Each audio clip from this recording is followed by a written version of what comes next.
کبیر راجہ کا فون آیا تھا اور اس نے کہا کہ وہ اپنی بیٹی یعنی الینا کو اپنے پاس رکھنا چاہتا ہے ہمیشہ کے لیے۔ لیکن سر، آپ تو الینا میڈم سے پیار کرتے ہیں نا؟ کبیر نے اسے سمجھانا چاہا کہ وہ جو کچھ کر رہا ہے وہ غلط ہے۔ کرتا ہوں لیکن اپنی ماں سے زیادہ نہیں۔ سر، ان سب میں الینا میڈم کا کیا قصور ہے؟ ان بیچاری کو تو کچھ پتہ تک نہیں ہے۔ کبیر نے یزدان کو اپنی طرف سے سمجھانے کی کوشش کی۔ تم نہیں سمجھ رہے ہو کبیر، میں چاہتا ہوں کہ الینا میرے پیار میں تڑپے۔ اگر وہ تڑپے گی تو اس سے اس کے باپ کو بھی تکلیف پہنچے گی، یزدان نے سپاٹ لہجے میں کہا۔ اس کا چہرہ جذبات سے عاری تھا۔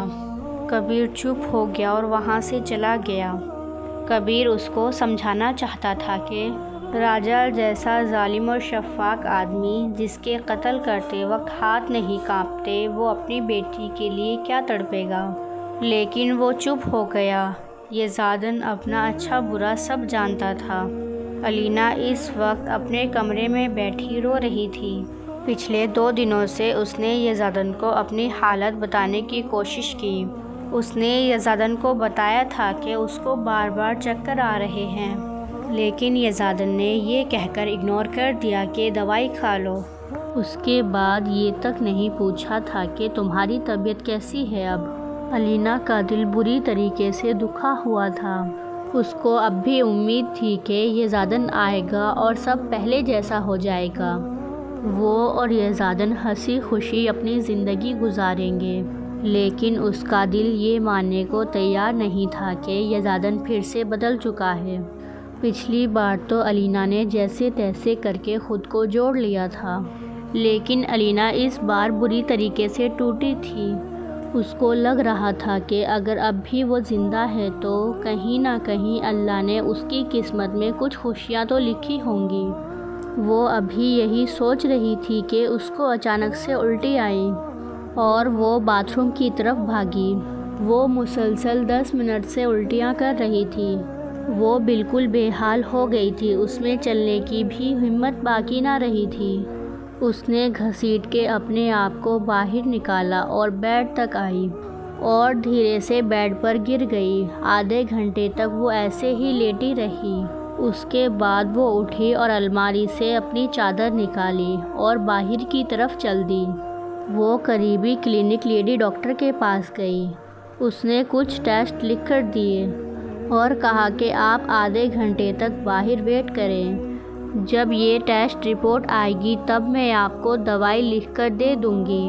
وہ دوبارہ باہر بینچ پر بیٹھ گئی اور انتظار کرنے لگی، لیکن اب اس کی طبیعت اتنی خراب ہو رہی تھی کہ اس کو لگ رہا تھا کہ وہ چلتے ہی گر جائے گی۔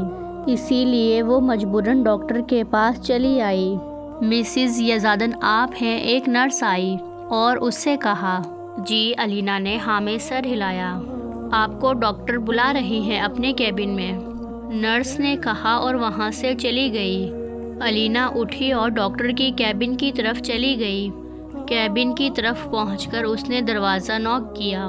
ڈاکٹر نے کہا اندر آ جاؤ، اور ساتھ ہی ساتھ اس کو چیئر پر بیٹھنے کا کہا۔ کانگریچولیشن مس یزدان، آپ ماں بننے والی ہیں۔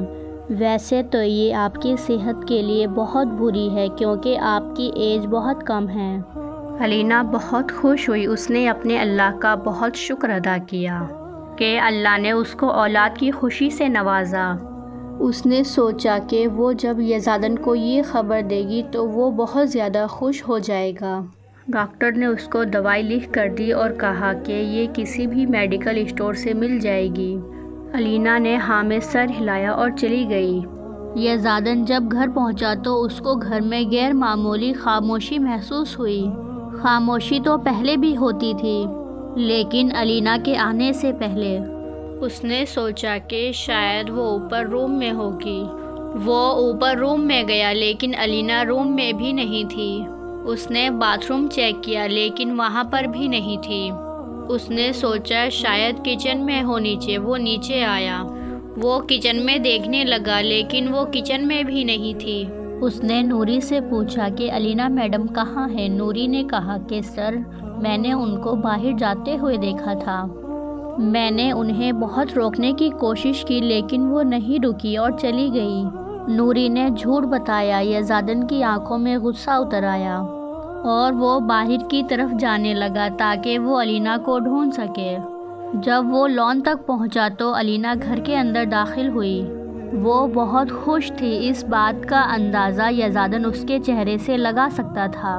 جیسے ہی وہ گھر کے اندر داخل ہوئی، یزدان اس کے پاس پہنچا اور اس کے چہرے پر ایک تھپڑ مارا۔ کہاں گئی تھی تم مجھ سے پوچھے بغیر؟ یزدان نے اس کو بازوؤں سے پکڑ کر اپنی طرف کیا۔ علینا نے اپنے چہرے پر ہاتھ رکھ کر بے یقین نظروں سے یزدان کی طرف دیکھا اور سوچا کہ یہ وہی یزدان ہے جس نے وعدہ کیا تھا کہ وہ اس پر ہاتھ نہیں اٹھائے گا۔ علینا کی آنکھوں سے آنسو بہنا شروع ہو گئے۔ میں ڈاکٹر کے پاس گئی تھی، علینا نے دھیمی آواز میں کہا۔ میں مر گیا تھا یا میرے آنے تک تم سے انتظار نہیں ہوا؟ اور ایسا بھی کیا ہو گیا تھا کہ تمہیں ڈاکٹر کے پاس جانا پڑا؟ مجھے چکر آ رہے تھے اور الٹی بھی، علینا نے ہچکچاتی ہوئی آواز میں کہا۔ تو کیا ہو گیا تھا؟ اتنی بھی کوئی بڑی بات نہیں تھی۔ او یاد آیا، کہیں تم باہر اپنے عاشق سے ملنے تو نہیں گئی تھی؟ مجھے یاد آیا، اگر تمہاری ماں کا ایک سے گزارا نہیں ہو رہا تھا تو تمہارا کیسے مجھ سے گزارا ہو سکتا ہے؟ ضرور تم نے کسی نہ کسی کو تو پھنسایا ہوگا، یزدان نے مذاق اڑانے والے انداز میں کہا۔ لیکن اس کے الفاظ ایسے دیکھے علینا کو ایسا لگا جیسے کسی نے اس کے کانوں میں پگھلا ہوا شیشہ انڈیل دیا ہو۔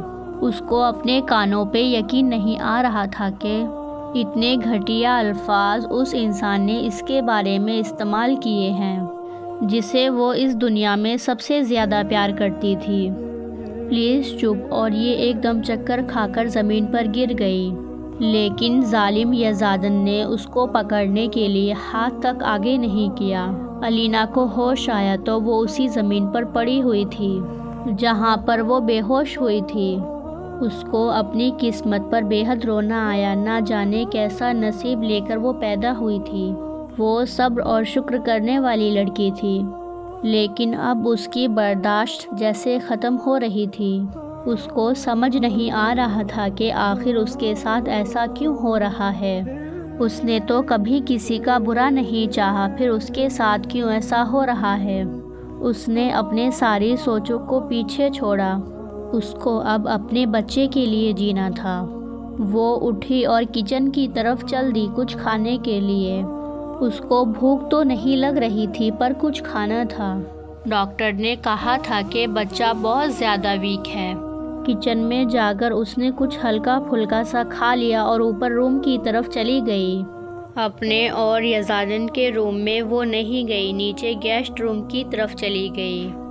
رومز تو اور بھی بہت تھے گھر میں، لیکن وہ سب بند پڑے تھے، اسی لیے وہ گیسٹ روم کی طرف آ گئی۔ روم میں آنے کے بعد وہ فریش ہوئی اور نماز پڑھنے لگی۔ نماز پڑھنے کے بعد اس نے اپنے اور اپنے آنے والے بچے کے لیے دعا مانگی اور روتے روتے اسی جائے نماز پر سو گئی۔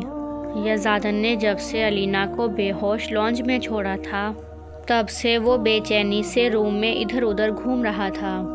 دل کہہ رہا تھا کہ وہ اپنی لٹل فیری کے ساتھ ایسا کیسے کر سکتا ہے، لیکن دماغ وہ الگ پٹیاں پڑھا رہا تھا۔ لیکن اس نے علینا کے پاس جانے کی غلطی نہیں کی تھی۔ اس کو لگا تھا کہ علینا جب ہوش میں آئے گی تو اوپر روم میں خود ہی آ جائے گی، لیکن ضروری تو نہیں تھا کہ ہر بات جو یزدان سوچے وہی ہو جائے۔ اس بار علینا نے خود کو سنبھال لیا تھا کہ اب وہ یزدان کے پاس بالکل بھی نہیں جائے گی اور نہ ہی وہ چپ بیٹھے گی۔ آدھی رات ہوئی اور علینا روم میں نہ آئی تو یزدان کو مجبور دل کے ہاتھوں نیچے آنا پڑا اور اس نے دیکھا کہ لانج بالکل خالی پڑا ہوا ہے۔ اس کا دل بے چین ہوا اور اس کو لگا کہ شاید علینا گھر چھوڑ کر چلی گئی۔ وہ کچن کی طرف جانے لگا، لیکن جب گیسٹ روم کی لائٹ آن دیکھی تو اس کو لگا کہ شاید ادھر ہو علینا۔ وہ روم کے اندر گیا تو دیکھا کہ علینا بیٹھے بیٹھے ہی جائے نماز پر سو گئی ہے۔ تو جب اس کے پاس آیا اور اس کا چہرہ دیکھا جس پہ آنسو کے موٹے موٹے نشان تھے، اس کو دکھ ہوا۔ یزدان نے الینا کو اٹھانا چاہا تاکہ وہ اوپر اپنے روم میں چلے۔ الینا یزدان نے اس کو کندھے سے ہلایا۔ جو ابھی بھی کچی نیند میں تھی وہ فوراً سے اٹھی اور اپنی سرخ آنکھیں اٹھا کر یزدان کی طرف دیکھا۔ یزدان نے جب اس کی آنکھوں کی طرف دیکھا تو اس کا دل دھڑکا۔ اس کی آنکھوں میں کیا کہنا تھا؟ دکھ، اذیت، شکوہ، شکایتیں۔ یزدان نے کہا کہ چلو اپنے روم میں۔ یہاں کیوں آئی ہو؟ الینا نے اپنی آنکھیں نیچی کی اور کہا کہ مجھے روم میں نہیں جانا، یہیں پر سوں گی۔ وجہ؟ یزدان نے غصے سے پوچھا۔ الینا نے اپنی آنکھیں اٹھا کر یزدان کی طرف دیکھا اور کہا کہ جیسے آپ کو پتہ ہی نہیں۔ یزدان نے اس کا ہاتھ پکڑا اور کہا کہ چلو۔ الینا نے اپنا ہاتھ چھڑایا اور کہا کہ مجھے نہیں جانا۔ الینا، مجھے غصہ کرنے پر مجبور مت کرو، چپ چاپ چلو روم میں۔ میں نے کہا نا مجھے نہیں جانا، کہیں میرے ساتھ رہنے سے آپ بھی بدکار نہ ہو جائیں۔